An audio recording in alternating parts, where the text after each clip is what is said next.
El propósito de la vida según la Biblia. Descubre el sentido divino de tu existencia. Introducción. El propósito de la vida según la Biblia. El pasaje El propósito de la vida según la Biblia. Descubre el sentido divino de tu existencia explora en profundidad la visión bíblica sobre el propósito fundamental de la existencia humana, desde la creación en Génesis hasta la promesa de la nueva creación.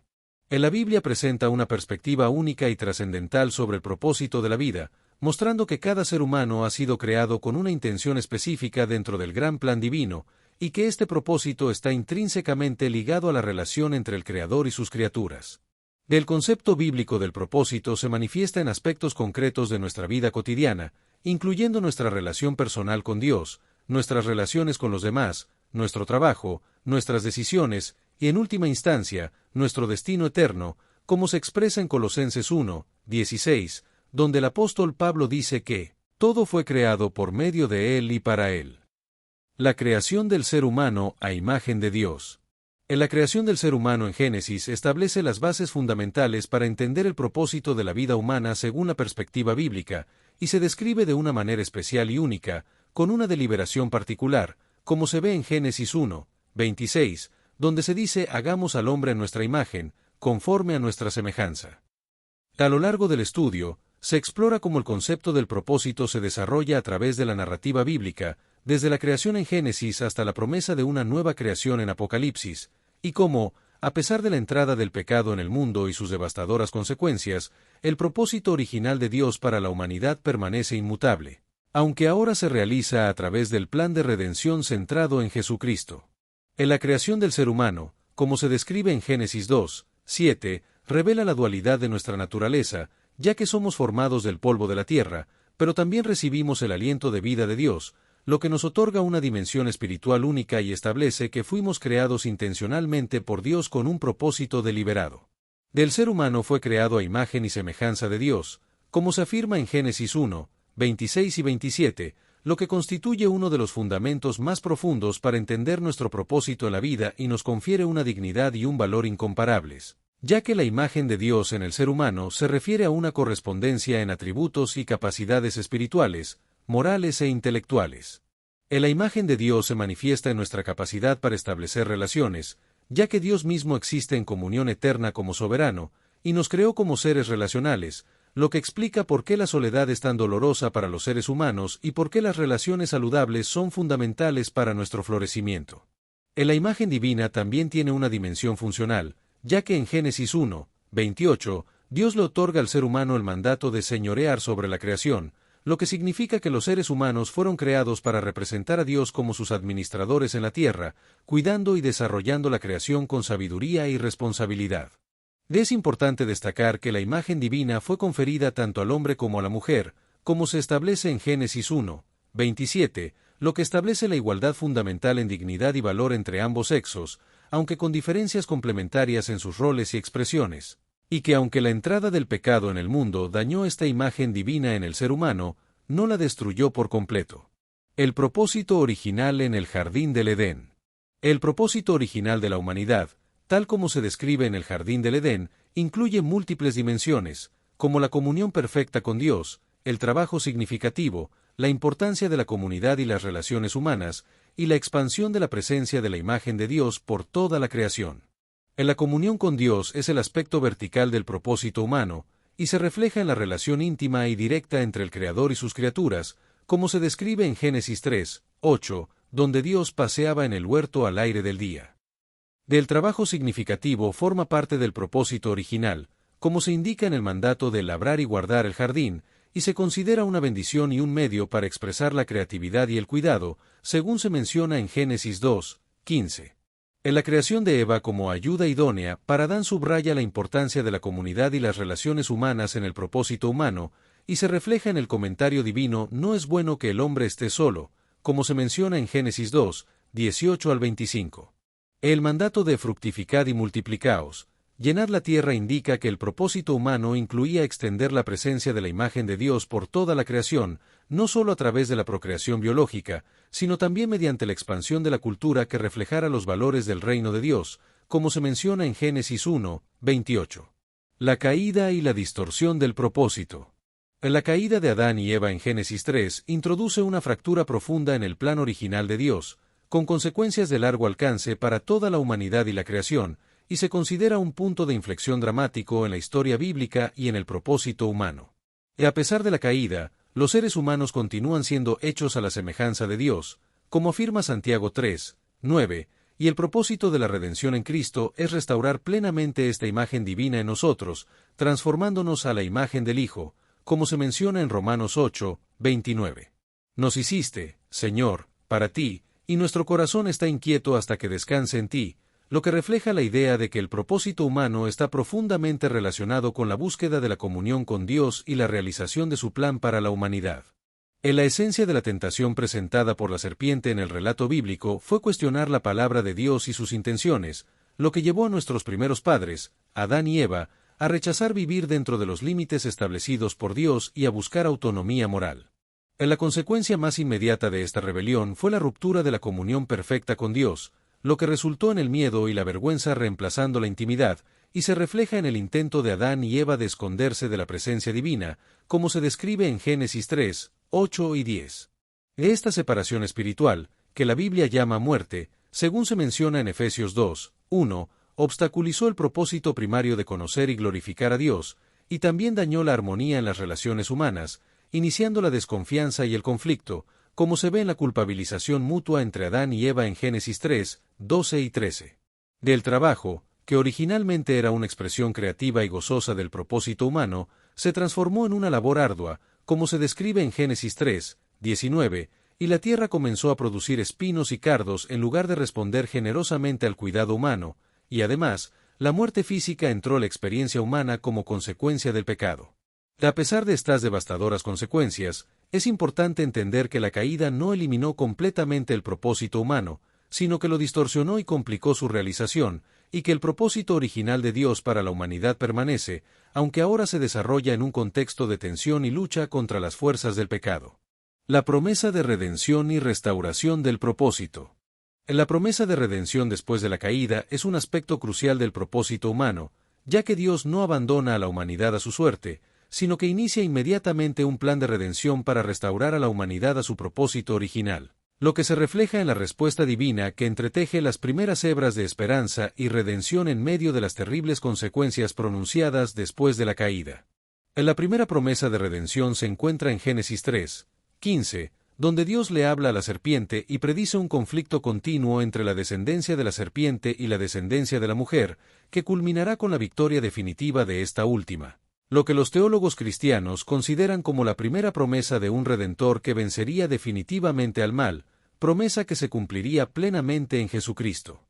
Otro signo de la gracia redentora de Dios se encuentra en Génesis 3, 21, donde Jehová Dios hace túnicas de pieles para el hombre y su mujer, lo que muestra a Dios proveyendo para las necesidades básicas de la humanidad caída y demostrando que su amor persiste a pesar de la rebelión. Y también establece el principio de que el perdón y la cobertura del pecado requieren derramamiento de sangre, prefigurando el sistema sacrificial del Antiguo Testamento y el sacrificio perfecto de Cristo. La expulsión del Edén también contiene un elemento de misericordia, ya que al impedir que Adán y Eva comieran del árbol de la vida y vivieran eternamente en su estado caído, Dios evita que la condición humana pecaminosa se perpetúe sin remedio, y la muerte se convierte paradójicamente en una puerta hacia la posibilidad de una restauración completa. La promesa inicial de redención establece un patrón que se desarrollará a lo largo de toda la Escritura, donde el propósito divino para la humanidad, aunque obstaculizado por el pecado, avanza inexorablemente a través del plan redentor de Dios, y cada pacto subsiguiente con Noé, Abraham, Moisés y David ampliará y clarificará esta promesa,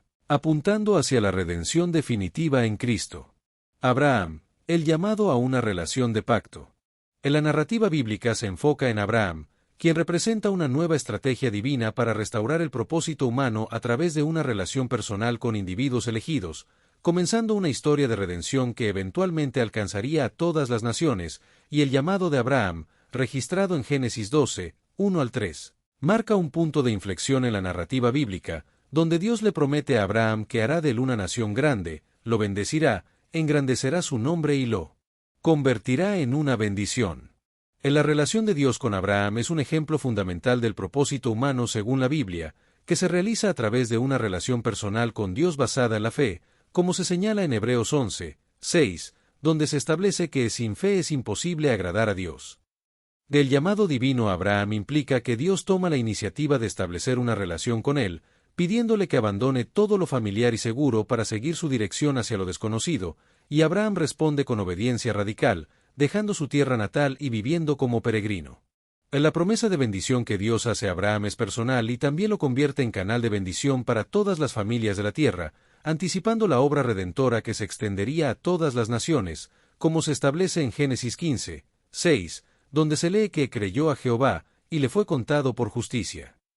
El pacto que Dios establece con Abraham es un pilar fundamental para comprender el propósito divino en la historia de la redención, y se caracteriza por ser una relación vinculante en la que Dios se compromete voluntariamente a cumplir sus promesas de forma incondicional, estableciendo así la base para el desarrollo del plan salvífico que culminaría en Cristo, descendiente de Abraham, según se establece en Gálatas 3, 16. En la relación de Dios con Abraham ilustra cómo el propósito divino para la humanidad se desarrolla a través de relaciones de pacto con personas específicas que, a su vez, se convierten en instrumentos para la restauración más amplia del propósito original, y se cumple ultimadamente en Cristo, a través de quien la bendición de la salvación llegaría a todas las naciones. El pacto abrahámico, promesas para restaurar el propósito. Del pacto abrahámico es un aspecto crucial del propósito divino para la humanidad, y contiene varias promesas, incluyendo la promesa de tierra, descendencia y bendición universal, que se cumplirían a través de la descendencia de Abraham y tendrían un impacto universal. En la promesa de tierra se refiere a la tierra de Canaán, que Dios promete a la descendencia de Abraham como posesión perpetua, y que también anticipa la nueva tierra que Dios ha prometido como herencia eterna para su pueblo redimido, como se menciona en el Apocalipsis 21, 1. En la promesa de descendencia se cumple literalmente en la nación de Israel, y en un sentido espiritual, en todos los creyentes que siguen el ejemplo de fe de Abraham, como se menciona en Romanos 4, 16 y 17 y Gálatas 3, 7, y se refiere a que Abraham recibiría una posteridad numerosa como las estrellas del cielo, según Génesis 15, 5. En la promesa de bendición universal se refiere a que, a través de Abraham y su simiente, todas las familias de la tierra serían bendecidas, como se menciona en Génesis 12, 3, y se cumpliría definitivamente en Jesucristo, el descendiente supremo de Abraham, cuya obra redentora beneficiaría a personas de todas las naciones, tribus y lenguas. El pacto abrahámico se reafirma y expande en Génesis 17, donde Dios añade la circuncisión como señal física y establece que será un pacto perpetuo, según Génesis 17, 7, y su naturaleza perdurable es fundamental para entender la continuidad del propósito divino a través de las distintas dispensaciones de la historia de la salvación. En la obra de Cristo es presentada en el Nuevo Testamento como el cumplimiento definitivo del pacto abrahámico, y Pablo argumenta en Gálatas 3, 16 al 29 que la simiente prometida a Abraham es Cristo mismo, y que todos los que están en Cristo, judíos y gentiles por igual, son herederos de las promesas hechas a Abraham. El Éxodo, liberación y formación del pueblo de Dios. Siglos después del pacto con Abraham, sus descendientes se encontraban en una situación desesperada en Egipto, lo que preparó el escenario para el Éxodo, liderado por Moisés, que establecería a Israel como nación y revelaría aspectos fundamentales del propósito de Dios para su pueblo, y que comenzó con el nacimiento providencial y la preservación de Moisés, según Éxodo 2, 1 al 10. Moisés experimentó el llamado divino en la zarza ardiente, según Éxodo 3, que reveló tanto el carácter de Dios como su propósito redentor inmediato, y a través de Moisés, Dios desafió directamente al faraón y a los dioses de Egipto mediante las 10 plagas, demostrando su supremacía sobre todos los poderes terrenales que se oponen a su propósito. La confrontación entre el Dios de Israel y los sistemas que esclavizan y oprimen a la humanidad establece un patrón profético, donde Dios siempre se opone a la opresión y busca la liberación de la humanidad. La liberación de Israel se efectúa a través de la Pascua, que prefigura la obra redentora de Cristo, quien nos libera del pecado mediante su sangre sacrificial y del poder de Satanás mediante su resurrección victoriosa. En el Sinaí, Dios establece a Israel como un reino de sacerdotes y nación santa, revelando que el propósito de la liberación no era meramente la libertad individual, sino la formación de una comunidad que reflejara el carácter divino y mediara su presencia ante las naciones. La experiencia del Éxodo es fundamental para la identidad y propósito de Israel, y se convierte en el paradigma interpretativo para toda su historia posterior, recordándoles constantemente que yo soy Jehová tu Dios, que te saqué de la tierra de Egipto. Del Nuevo Testamento reinterpreta el Éxodo como tipo de la redención en Cristo, donde Pablo identifica a Jesús como nuestra Pascua y describe el bautismo como un nuevo paso por el mar, y Pedro aplica el lenguaje de Éxodo 19, 5 y 6 directamente a la Iglesia. La ley mosaica, guía para vivir el propósito divino.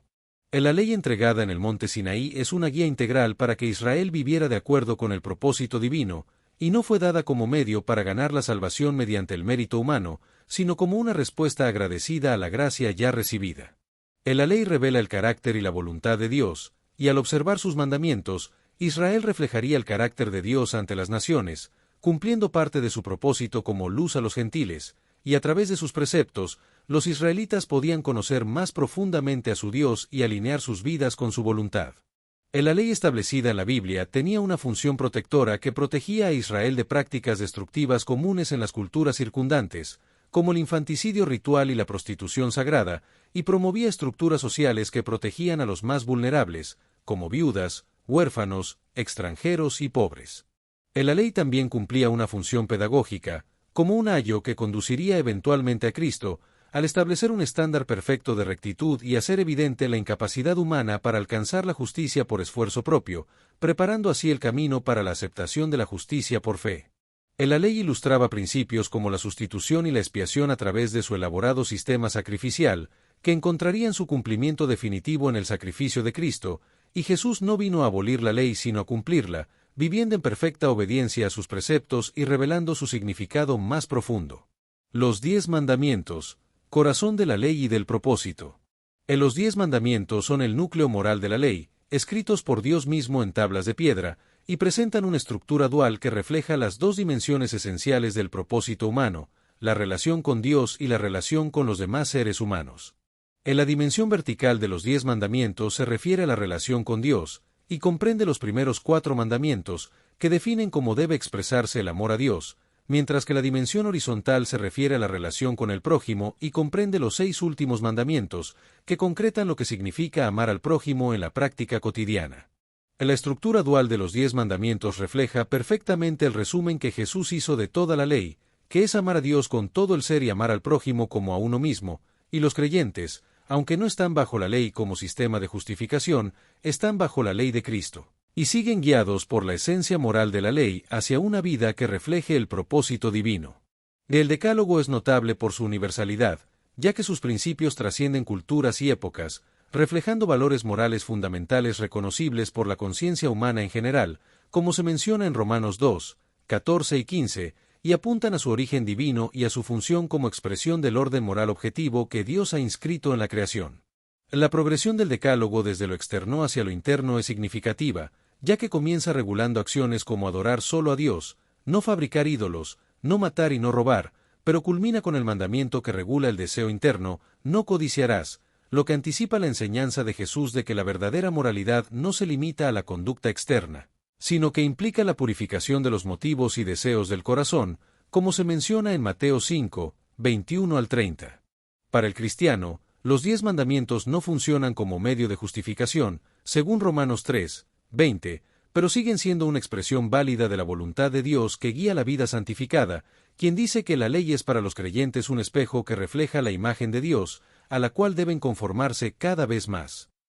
Israel, un reino de sacerdotes con propósito misionero. El propósito de Israel como nación sacerdotal se define en Éxodo 19, 6, donde Dios declara que vosotros me seréis un reino de sacerdotes y gente santa, lo que revela su función mediadora en el propósito de Dios y su designación como canal a través del cual la bendición de Dios llegaría a todos los pueblos, cumpliendo así la promesa hecha a Abraham de que en su simiente serían benditas todas las familias de la tierra, según Génesis 12, 3. La función sacerdotal de Israel se manifestaba en múltiples dimensiones y se ve reflejada en la historia de Israel, que muestra la tensión permanente entre este elevado propósito divino y la realidad de su frecuente infidelidad, lo que llevó a los profetas a llamar a Israel a recordar su identidad y misión sacerdotal y a retornar a su propósito original.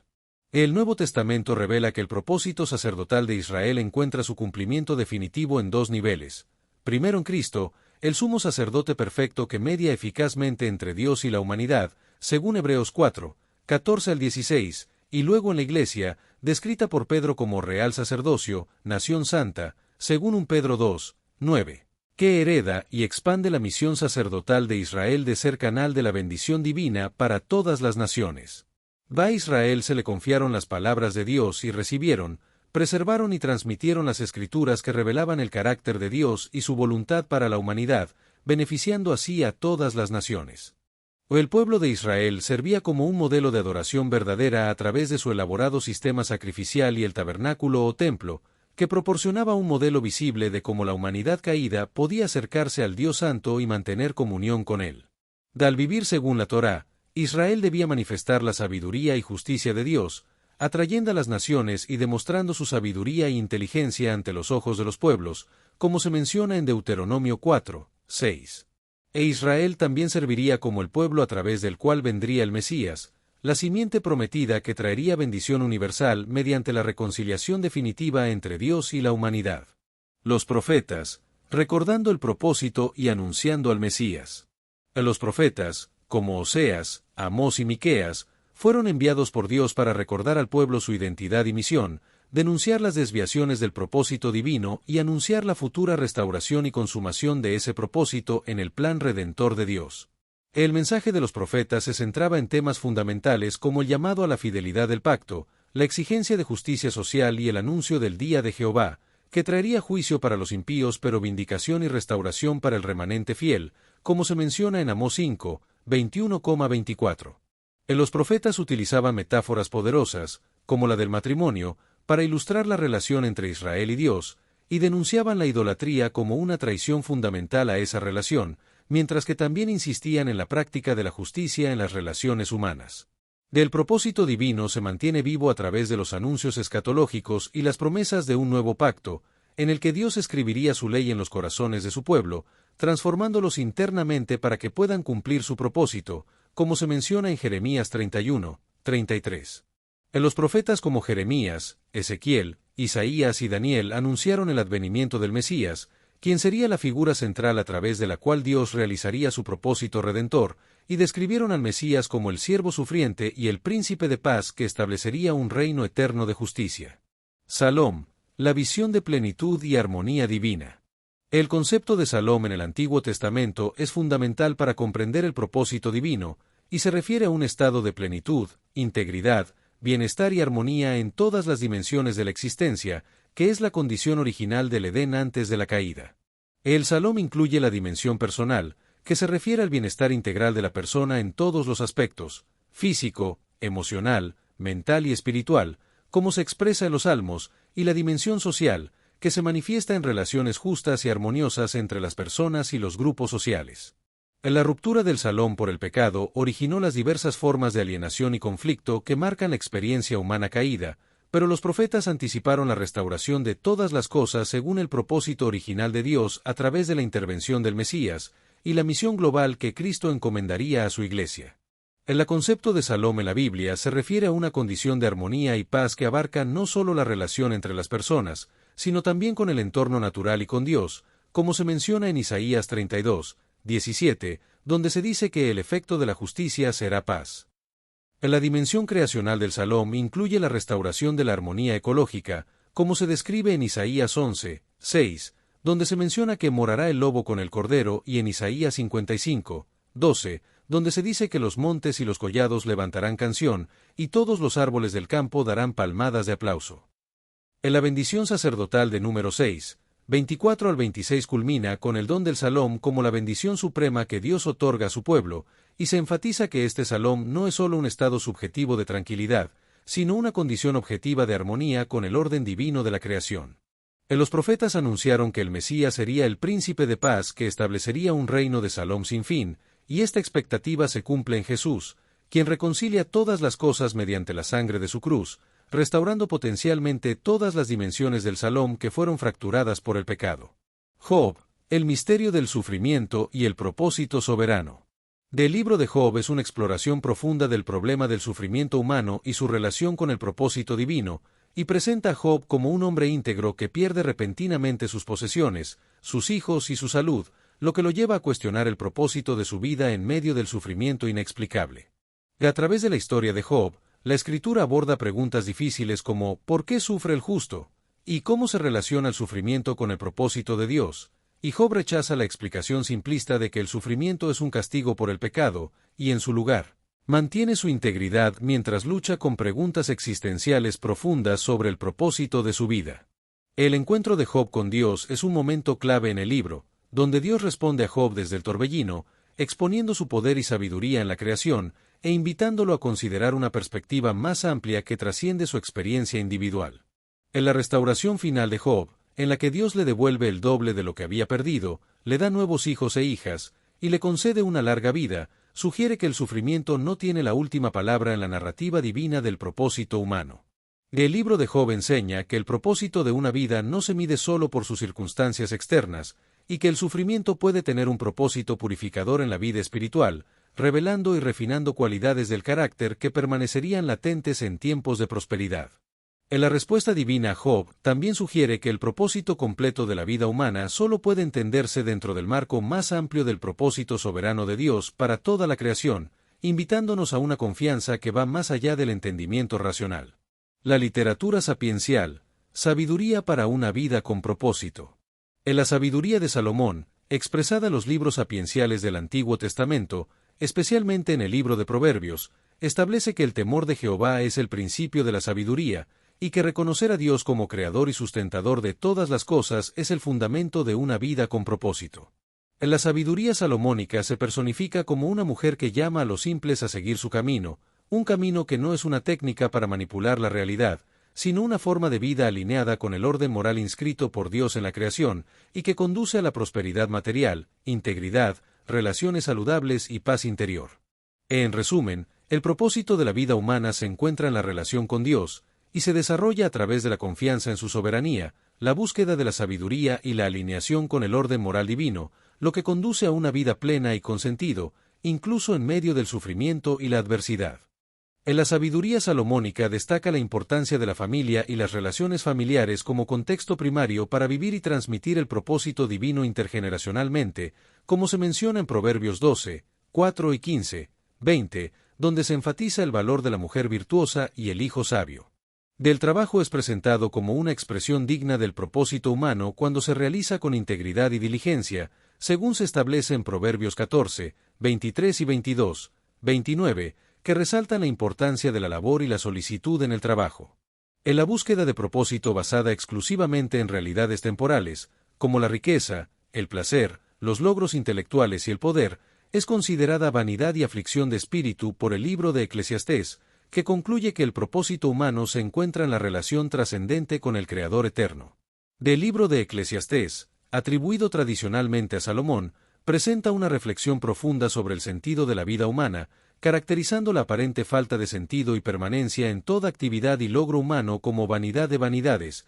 y enfatiza la importancia de temer a Dios y guardar sus mandamientos. El Cantar de los Cantares, también atribuido a Salomón, celebra la belleza y el gozo del amor conyugal, y es visto por la tradición interpretativa judía y cristiana como una alegoría del amor entre Dios y su pueblo, sugiriendo que el propósito último del ser humano es participar en una relación de amor íntimo y recíproco con su Creador. Eclesiastés, la búsqueda de sentido más allá de lo terrenal. El análisis del predicador explora las diversas fuentes donde los seres humanos suelen buscar propósito y significado, como el placer y la riqueza material, la sabiduría y el conocimiento, el trabajo y los logros, y la fama y el poder, pero concluye que todas estas fuentes son vanas y no pueden proporcionar un propósito duradero. Aunque el conocimiento y la sabiduría son valiosos, no pueden evitar la muerte ni garantizar que nuestros logros perduren, y el trabajo y los logros pueden ser fútiles si se dejan en manos de otros que podrían desperdiciarlos o malgastarlos. Sin embargo,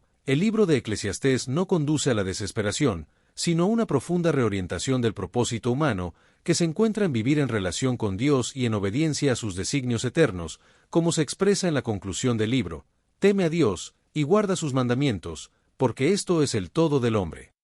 Los Salmos, la adoración como expresión del propósito humano. El libro de los Salmos representa el corazón orante de las Escrituras y revela que la adoración es una dimensión esencial del propósito humano, que se presenta como la respuesta natural del ser humano ante la revelación de la majestad y bondad divinas. La adoración no se limita a momentos específicos o lugares sagrados, sino que impregna toda la existencia como una orientación fundamental del ser hacia su Creador, como se expresa en el Salmo 96, 1 al 3, que invita a cantar a Jehová y a proclamar su gloria y maravillas entre las naciones. En la reflexión sobre el propósito humano se resume en la idea de que el ser humano fue creado para vivir en relación con Dios. Nos hiciste, Señor, para ti, y nuestro corazón está inquieto hasta que descanse en ti.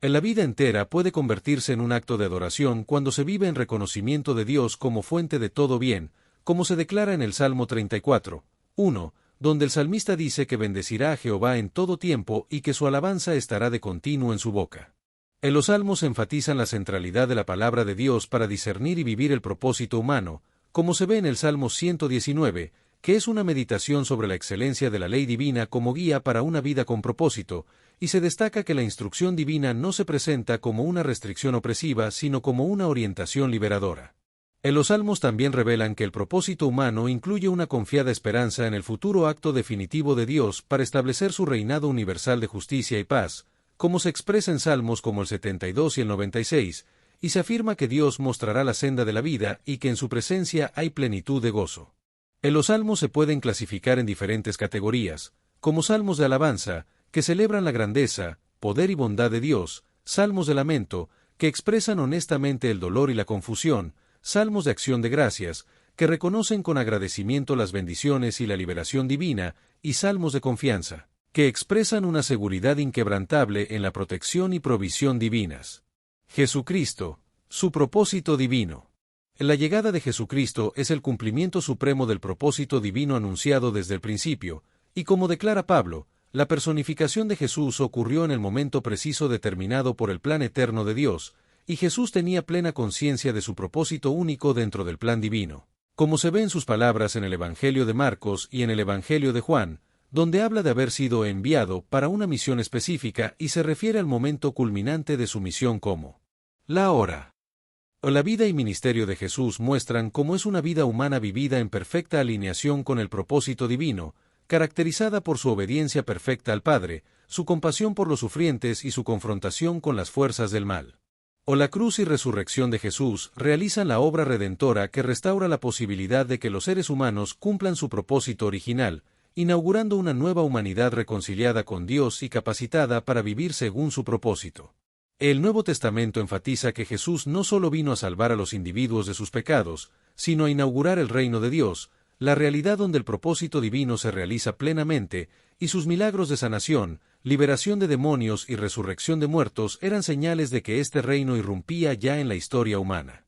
La vida, muerte y resurrección de Jesús constituyen el paradigma definitivo del propósito humano según Dios, y el propósito humano se cumple, paradójicamente, no en la autoafirmación egoísta sino en la entrega amorosa al servicio de Dios y del prójimo, siguiendo el ejemplo de Cristo. El reino de Dios, centro de la misión de Jesús. En las enseñanzas de Jesús sobre el reino de Dios, que constituye el tema central de su predicación, revelan aspectos fundamentales del propósito divino para la humanidad, y el reino no se refiere primariamente a un territorio geográfico o a una estructura política, sino al reinado soberano de Dios, a su gobierno efectivo sobre toda la realidad.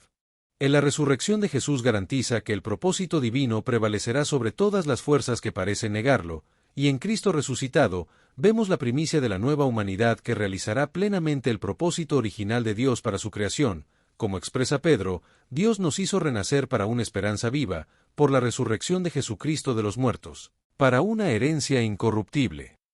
El reino de Dios es la esfera donde la voluntad divina se cumple perfectamente, como se expresa la petición del Padre nuestro: venga tu reino, hágase tu voluntad, como en el cielo, así también en la tierra, y representa la restauración completa del propósito original de Dios para la creación. En las enseñanzas de Jesús sobre el reino revelan su naturaleza paradójica, contrastando con las expectativas humanas convencionales, y se pueden resumir en varios aspectos, como un reino que comienza pequeño pero crece inexorablemente, un reino de valor supremo que merece la inversión total de la vida, y un reino con valores invertidos donde el servicio humilde es más importante que el poder y el estatus. Jesús enseña que el reino es simultáneamente una realidad presente y futura, ya que por un lado, declara que el reino de Dios está entre vosotros, indicando que con su persona y ministerio, el reinado de Dios irrumpe ya en la historia humana, y por otro lado, enseña a orar venga tu reino, señalando una consumación futura, una plenitud aún no realizada. Los seguidores de Jesús viven en un tiempo intermedio donde el propósito divino ya opera transformadoramente, pero aún enfrenta resistencia de las fuerzas opuestas, y como ciudadanos del reino, están llamados a vivir según sus valores y a trabajar por su expansión, mientras esperan con esperanza su manifestación definitiva en la segunda venida de Cristo. Finalmente, Jesús vincula el reino indisolublemente con su propia persona, y aceptar el reino implica necesariamente reconocer a Jesús como Señor y seguirle en el camino del discipulado, como se expresa en Mateo 6, 33. Buscad primeramente el reino de Dios y su justicia, y todas estas cosas os serán añadidas. El propósito humano se encuentra en una relación personal con Cristo como Rey, como se declara en Juan 14, 6, donde Jesús dice: Yo soy el camino, y la verdad, y la vida, nadie viene al Padre, sino por mí. El Sermón del Monte, la carta magna del reino. El Sermón del Monte, que se encuentra en Mateo 5 al 7, es una guía fundamental para entender y vivir el propósito humano según la visión del reino de Dios, y presenta una visión radical de la vida humana transformada por la gracia divina. El Sermón del Monte comienza con las bienaventuranzas, que redefinen lo que significa una vida bendecida o realizada, y declara dichosos a los pobres en espíritu, los mansos, los que lloran y los perseguidos por causa de la justicia. Lo que señala que el propósito humano según Dios no se realiza en la autoafirmación egoísta, sino en una disposición de apertura a la gracia y en el compromiso con la justicia del reino. Jesús enfatiza que el propósito divino no se cumple con la mera conformidad externa a las normas, sino con la transformación del corazón, como se dice en Mateo 5, 8, Bienaventurados los de limpio corazón, porque ellos verán a Dios. El Sermón del Monte subraya la centralidad de las relaciones reconciliadas, tanto con Dios como con el prójimo, y establece que la reconciliación tiene prioridad incluso sobre los actos de culto, como se dice en Mateo 5, 23 y 24, si traes tu ofrenda al altar, y allí te acuerdas de que tu hermano tiene algo contra ti, ve, reconcíliate primero con tu hermano. Jesús llama a sus seguidores a ser sal de la tierra y luz del mundo, lo que indica que el propósito humano incluye un impacto transformador en la sociedad que contradice sus valores dominantes, y establece que la ética del reino se basa en la gracia y no en un nuevo legalismo. En la perfección a la que los discípulos son llamados, como se dice en Mateo 5, 48, sed, pues, vosotros perfectos, como vuestro Padre que está en los cielos es perfecto, no es una condición para recibir el amor divino, sino una respuesta a ese amor ya experimentado, y se basa en la imagen de Dios como Padre amoroso que hace salir su sol sobre malos y buenos, y llover sobre justos e injustos, como se dice en Mateo 5, 45. El propósito humano se cumple a través de la apertura a la gracia transformadora de Dios, que capacita a las personas para reflejar el carácter divino, y no solo a través del esfuerzo autónomo de perfección moral. En la parábola de los dos cimientos, mencionada en Mateo 7, 24 al 27, subraya la importancia de poner en práctica las enseñanzas de Jesús para encontrar estabilidad y propósito en la vida. Las parábolas, revelando los misterios del reino. En las parábolas de Jesús, como método de enseñanza, ilustran las realidades del reino de Dios y aspectos fundamentales del propósito divino para la humanidad, y están diseñadas para invitar a una respuesta personal y a un compromiso que va más allá de la comprensión intelectual. En la naturaleza del reino de Dios se revela a través de parábolas como la del sembrador, el grano de mostaza y la levadura, que muestran cómo la palabra del reino produce fruto abundante en los corazones receptivos y cómo el propósito divino avanza de manera imperceptible pero inexorable.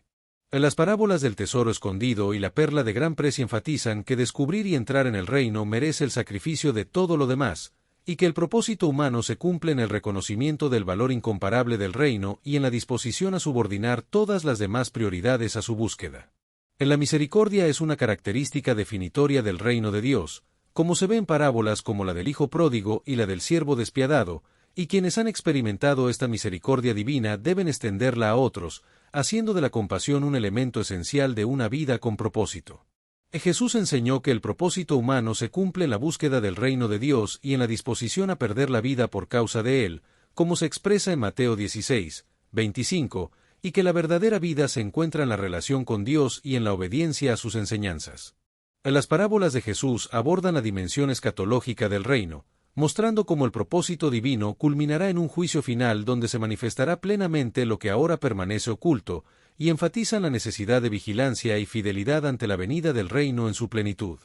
En las parábolas del trigo y la cizaña, la red, las 10 vírgenes, los talentos, y las ovejas y los cabritos ilustran la realidad presente donde el bien y el mal coexisten, pero anuncian un tiempo futuro de separación definitiva, y revelan que el criterio último para evaluar si una vida ha cumplido su propósito divino será el amor práctico manifestado hacia los más vulnerables. En la identificación de Cristo con los más pequeños establece que el servicio compasivo no es un aspecto secundario sino central del propósito humano, y que el amor práctico hacia los más vulnerables es una manifestación del amor a Dios. El gran mandamiento, el eje del propósito. El gran mandamiento, que consiste en amar al Señor con todo el corazón, alma y mente, y amar al prójimo como a uno mismo, es la clave interpretativa de toda la revelación divina, y establece que el propósito primario del ser humano es amar a Dios con la totalidad de su ser y expresar este amor en amor al prójimo.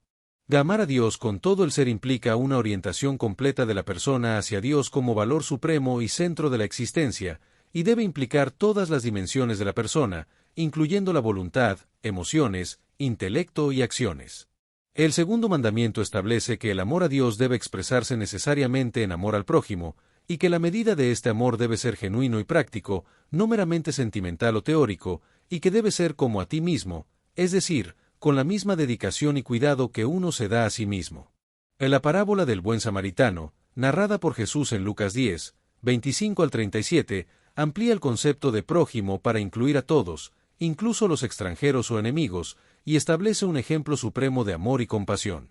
El gran mandamiento, que consiste en amar a Dios y al prójimo, revela aspectos fundamentales del propósito humano según la Biblia, como la importancia de la comunión con Dios y con los demás seres humanos, y la relación correcta entre el amor a Dios y el amor al prójimo. Del propósito humano se cumple la integración entre la dimensión vertical y horizontal del amor, y no se logra solo mediante la observancia de reglas externas, sino a través de una transformación interior que produce amor genuino, como explica el apóstol Pablo en Romanos 13, 10. La cruz de Cristo, redención y restauración del propósito. En la crucifixión de Jesús es el acontecimiento central de la narrativa evangélica y el punto focal de la fe cristiana, y revela la gravedad del pecado humano y la magnitud del amor divino, como expresó Jesús mismo en Juan 12, 27.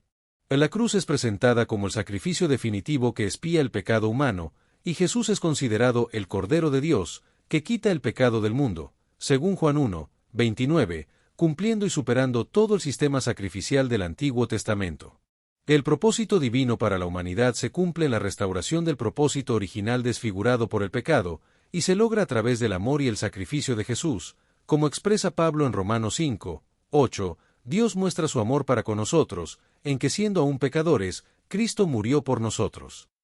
La sangre derramada de Cristo en la cruz establece el nuevo pacto que hace posible la restauración de la comunión con Dios, lo cual es fundamental para el propósito humano, como se menciona en Lucas 22, 20. En la cruz de Cristo representa la victoria decisiva sobre las fuerzas que se oponen al propósito divino, derrotando al pecado, la muerte y Satanás, como se describe en Colosenses 2, 15, y abre el camino para la restauración completa de la humanidad según el propósito original de Dios. En la cruz revela la esencia del carácter divino, que es el amor sacrificial, como se menciona en 1 Juan 3, 16, y establece el patrón para la vida humana según el propósito de Dios, donde se debe poner la vida por los hermanos. En la interpretación paulina de la cruz como reconciliación en 2 Corintios 5, 18 y 19 subraya su significado para la restauración del propósito humano, abordando la triple alienación causada por el pecado, la alienación de Dios, consigo mismo y con los demás. En la obra reconciliadora de la cruz restablece la relación con Dios,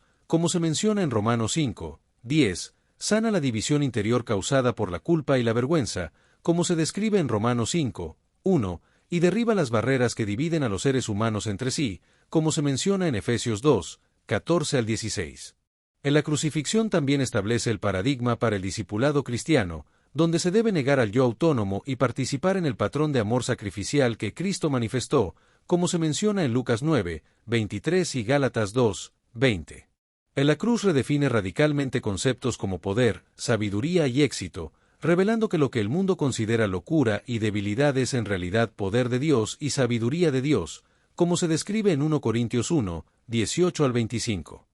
Finalmente, la resurrección de Cristo constituye la vindicación divina de su entrega sacrificial y la confirmación definitiva del propósito redentor de Dios, lo que confirma que el propósito humano restaurado implica una nueva identidad centrada en Cristo. La resurrección, fundamento de la esperanza y la nueva vida. La resurrección de Jesús es el núcleo del mensaje cristiano, como lo proclamaban los apóstoles, y sin ella, la predicación y la fe serían vanas, según Pablo en 1 Corintios 15, 14. La resurrección de Jesús no fue solo una reanimación de un cadáver, sino una transformación de su cuerpo físico en un cuerpo glorioso, inaugurando una nueva modalidad de existencia humana, como se menciona en Filipenses 3, 21.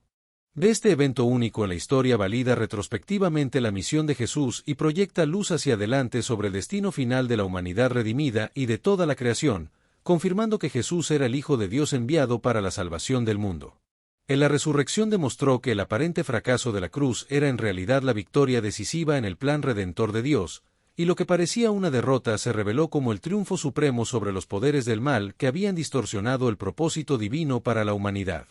Pablo describe a Cristo resucitado como primicias de los que durmieron en 1 Corintios 15, 20, indicando que su resurrección es la primera manifestación de una cosecha más amplia que seguirá, y que la resurrección de Jesús es el inicio de la restauración cósmica que Dios ha prometido. La resurrección de Jesús tiene profundas implicaciones para la vida presente de los creyentes, ya que Pablo desarrolla una teología bautismal donde el bautismo simboliza la participación del creyente en la muerte y resurrección de Cristo, y proporciona el fundamento de la esperanza cristiana frente a la muerte, como se menciona en Romanos 6, 4 y Romanos 1.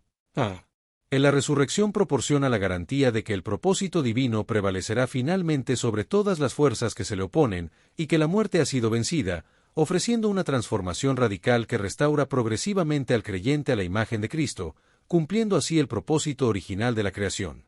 La resurrección de Jesús es el fundamento de la esperanza cristiana y confiere un significado trascendente a la vida presente, orientándola hacia una consumación que trasciende los límites de la mortalidad, como se afirma en Juan 11, 25, donde Jesús dice: «Yo soy la resurrección y la vida, el que cree en mí, aunque esté muerto, vivirá».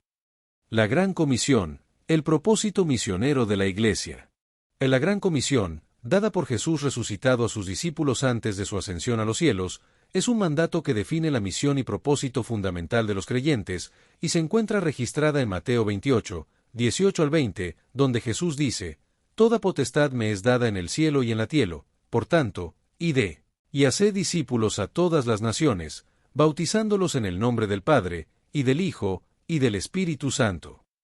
La Gran Comisión se basa en la autoridad universal de Cristo resucitado, quien afirma que toda potestad me es dada en el cielo y en la tierra, lo que proporciona a los discípulos la confianza de que están alineados con el poder que sostiene el universo y les permite emprender la misión con seguridad. El propósito central de la Gran Comisión es hacer discípulos, lo que implica un proceso integral de formación que reproduce en otros la misma relación de seguimiento a Jesús que experimentaron los primeros discípulos, y busca la transformación completa de las personas para que vivan según el modelo de Cristo. La misión se dirige a todas las naciones, rompiendo todas las barreras étnicas, culturales, lingüísticas y geográficas, y se enfoca en enseñar a los discípulos a guardar todas las cosas que Jesús les ha mandado, con la promesa de que Él estará con ellos todos los días, hasta el fin del mundo. La Gran Comisión no es solo una tarea para algunos especialistas religiosos, sino la expresión del propósito compartido por todos los seguidores de Cristo, y se encuentra estratégicamente ubicada como la culminación del Evangelio de Mateo, estableciendo el propósito misional de la comunidad cristiana y revelando aspectos cruciales del plan divino para la restauración de la humanidad a su propósito original. La promesa hecha a Abraham de que en su simiente serían benditas todas las familias de la tierra se cumple a través del universalismo y se anticipa en la visión escatológica de una multitud de todas las naciones adorando ante el trono de Dios. La Gran Comisión concluye con la promesa de la presencia permanente de Cristo con su pueblo, lo que garantiza que el propósito divino prevalecerá a pesar de las dificultades y oposiciones, y los discípulos nunca están solos en la tarea de cumplir su propósito misional. La Gran Comisión conecta directamente con el propósito original del ser humano como portador de la imagen de Dios, y al hacer discípulos que reflejan el carácter de Cristo, los creyentes participan en la restauración de la humanidad a la imagen divina desfigurada por el pecado. La misión de los seguidores de Cristo no es una actividad aislada, sino la participación en el plan divino para reunir todas las cosas en Cristo, y el propósito individual del creyente está indisolublemente ligado al propósito comunitario de la Iglesia y al propósito cósmico de Dios para toda la creación. El Espíritu Santo, capacitación para cumplir el propósito. El Espíritu Santo juega un papel fundamental en la misión de los seguidores de Cristo, ya que su poder y guía son absolutamente necesarios para el cumplimiento efectivo de la Gran Comisión, y el derramamiento del Espíritu Santo capacita a los creyentes para ser testigos efectivos de Cristo en todo el mundo. La pneumatología es inseparable de la misión y el propósito, y el libro de los Hechos comienza con la promesa de que los creyentes recibirán poder cuando el Espíritu Santo venga sobre ellos, lo que les permitirá ser testigos de Cristo en Jerusalén, en toda Judea, en Samaria y hasta lo último de la tierra. El Espíritu Santo juega un papel fundamental en la transformación de los discípulos, como se ve en Pentecostés, donde los discípulos anteriormente temerosos se convirtieron en testigos valientes y capaces de hablar en idiomas que nunca habían aprendido para que todos pudieran escuchar las maravillas de Dios en su propia lengua. A lo largo de Hechos, se observa al Espíritu dirigiendo estratégicamente la misión, tanto con indicaciones positivas, como en Hechos 13, 2, donde se ordena apartar a Bernabé y a Saulo para la obra a que los ha llamado, como con restricciones, como en Hechos 16, 6 y 7, donde les fue prohibido por el Espíritu Santo hablar la palabra en Asia. Del Espíritu produce el fruto del Espíritu, como se menciona en Gálatas 5, 22 y 23, transformando el carácter de los creyentes para que reflejen cada vez más a Cristo, lo que es en sí mismo un poderoso testimonio del Evangelio. El Espíritu reparte diversos dones a cada creyente, como se describe en 1 Corintios 12, 4 al 11, para la edificación del cuerpo de Cristo y para su testimonio efectivo en el mundo, equipando a la Iglesia para cumplir su propósito multifacético. En el nivel personal, el Espíritu opera la regeneración o nuevo nacimiento, como se menciona en Juan 3, 5 al 8, iniciando así la restauración del creyente al propósito divino original, y guía el proceso de santificación progresiva, transformando al creyente de gloria en gloria a la imagen de Cristo, como se describe en 2 Corintios 3, 18. En el nivel comunitario, el Espíritu Santo crea la coinonia o comunión entre los creyentes, unificando personas diversas en un solo cuerpo, como se menciona en 2 Corintios 13, 14, y distribuye dones complementarios que permiten a cada miembro contribuir al propósito común según su vocación específica, como se describe en 1 Corintios 12, 4 al 11 y Romanos 12, 3 al 8. En el nivel misional, el Espíritu capacita para el testimonio eficaz tanto en palabra como en acción, como se ve en Hechos 14, 3, donde los milagros, señales y prodigios que acompañaban la predicación apostólica eran manifestaciones del poder del Espíritu autenticando el mensaje, y obra también en la convicción interior de los oyentes, como se menciona en Juan 16, 8. Finalmente, el Espíritu Santo conecta el cumplimiento presente del propósito cristiano con su consumación futura, como se describe en 2 Corintios 1, 22 y Efesios 1, 14, donde el Espíritu es descrito como arras o garantía de nuestra herencia completa, indicando que la obra actual del Espíritu en los creyentes es el anticipo y la primera manifestación de la restauración plena que experimentarán en la nueva creación. La Iglesia primitiva, una comunidad con propósito. En la comunidad primitiva de la Iglesia, descrita en el libro de los Hechos y las epístolas del Nuevo Testamento, vivía con un propósito claro que se centraba en la enseñanza apostólica, la comunión genuina, la celebración de la nueva vida en Cristo y el testimonio evangelizador. En la Iglesia de Jerusalén, descrita en Hechos 2, 42 al 47, es un ejemplo paradigmático de cómo el propósito divino se realiza en un contexto comunitario concreto, donde los creyentes perseveraban en la doctrina de los apóstoles, en la comunión unos con otros, en el partimiento del pan y en las oraciones. En la comunidad primitiva se arraigaba en la enseñanza autoritativa de los apóstoles, quienes interpretaban las escrituras hebreas a la luz de Cristo y transmitían sus enseñanzas, lo que proporcionaba el marco doctrinal para entender y vivir el propósito divino. La coinonia, comunión, en la comunidad primitiva iba mucho más allá de reuniones ocasionales, implicando un compartir profundo de la vida que incluía ayuda material mutua, y se caracterizaba por la generosidad y el desapego a las posesiones. En la celebración de la Eucaristía y la oración comunitaria expresaban litúrgicamente la identidad y misión de la comunidad, recordándoles constantemente el fundamento de su propósito, la muerte y resurrección de Cristo, y su presencia continua entre ellos. En la comunidad no existía para sí misma, sino que manifestaba un dinamismo evangelizador que resultaba en crecimiento constante, y su estilo de vida distintivo autenticaba su mensaje verbal. El Concilio de Jerusalén, descrito en Hechos 15, representó un momento decisivo donde la Iglesia discernió que el propósito divino incluía la incorporación de los gentiles sin obligarlos a adoptar todas las prácticas culturales judías, lo que permitió que el Evangelio se inculturara en diversos contextos sin perder su esencia. En las epístolas paulinas, como las dirigidas a las iglesias de Corinto, Tesalónica o Filipos, revelan cómo las iglesias fundadas por el apóstol Pablo luchaban por vivir según su propósito en entornos a menudo hostiles, y cómo debían aprender a navegar complejas realidades sociales, políticas y religiosas sin comprometer su identidad cristiana.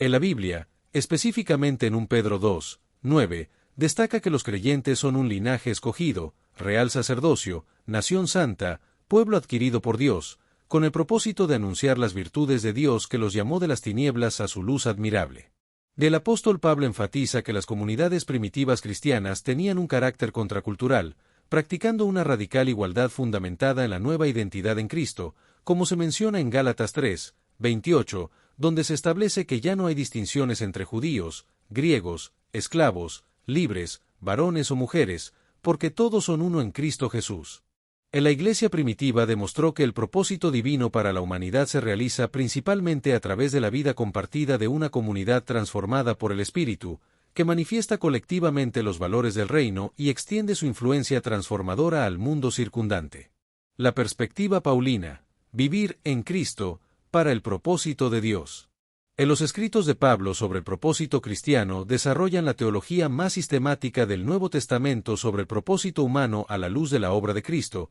integrando su conocimiento de las Escrituras hebreas con su experiencia transformadora del Cristo resucitado. En el centro de la teología paulina está la obra salvífica de Cristo como el evento decisivo que restaura a la humanidad a su propósito original, como se establece en Romanos 5, 12-21, donde se desarrolla un paralelo entre Adán y Cristo como cabezas de dos humanidades. La expresión en Cristo es clave para entender la concepción del propósito humano restaurado, significando participar en una nueva realidad donde el propósito divino comienza a realizarse, como se declara en 2 Corintios 5, 17, donde se establece que si alguno está en Cristo, es una nueva criatura, y las cosas viejas pasaron, siendo todas hechas nuevas. El propósito restaurado de la vida, según Pablo, se describe en términos de una progresiva conformación a la imagen de Cristo, lo que implica un proceso de transformación interior por el Espíritu Santo, como se menciona en Romanos 8, 29 y 2 Corintios 3, 18. De este proceso de transformación tiene como objetivo final que Cristo sea formado en los creyentes, como se establece en Gálatas 4, 19, y se realiza en el contexto de la interdependencia de los creyentes, cada uno contribuyendo según sus dones particulares, como se subraya en la metáfora del cuerpo de Cristo en 1 Corintios 12, Romanos 12 y Efesios 4. La justificación por la fe es la base del propósito humano restaurado en Cristo, y se establece como respuesta a la pregunta existencial más básica de cómo el ser humano pecador puede ser aceptado por el Dios Santo, como se desarrolla en las epístolas de Pablo, especialmente en Romanos y Gálatas. La justificación por la fe afirma que el ser humano es declarado justo ante Dios no en base a sus obras o méritos propios, sino mediante la fe en Jesucristo y su obra redentora, lo que establece el fundamento sobre el cual se construye toda la vida de propósito del creyente. Conclusión fin de la parte 1. Con esta poderosa verdad, que la justificación por la fe nos declara justos ante Dios no por obras, sino por la fe en Jesucristo y su obra redentora, cerramos la primera parte de este estudio. El propósito de la vida según la Biblia, descubre el sentido divino de tu existencia. Resumen de esta primera parte. En esta primera sección hemos establecido el fundamento esencial para entender el propósito bíblico de la vida. Vimos que la vida no es producto del azar, sino creada por Dios y para Dios. Nuestro propósito incluye glorificar a Dios, obedecer su palabra y amar a nuestro prójimo. La Biblia es la guía revelada que nos dirige a una vida plena y con sentido. La justificación por la fe es el punto de partida. No vivimos con propósito para alcanzar la salvación, sino porque hemos sido salvados por gracia, comenzamos a vivir con propósito. Este fundamento teológico es la base sobre la cual se construye una vida llena de significado, esperanza y dirección. Muy pronto, la parte 2. En la segunda parte, profundizaremos en cómo vivir ese propósito día a día. Veremos temas como el llamado personal de Dios a cada creyente, Cómo discernir tu vocación espiritual y tus dones. La relación entre propósito, sufrimiento y perseverancia. Cómo encontrar gozo eterno al servir a Dios y a los demás. Suscríbete y activa la campanita para no perderte esta segunda parte que transformará tu perspectiva de vida. Destellos, disfruta la vida, mantente bella por dentro y por fuera y nutre una mente sana. Corazón brillante. Si te gustó este video, suscríbete para recibir más contenido como este, o no olvides suscribirte para no perderte ningún video. Salud y vida @lavida2025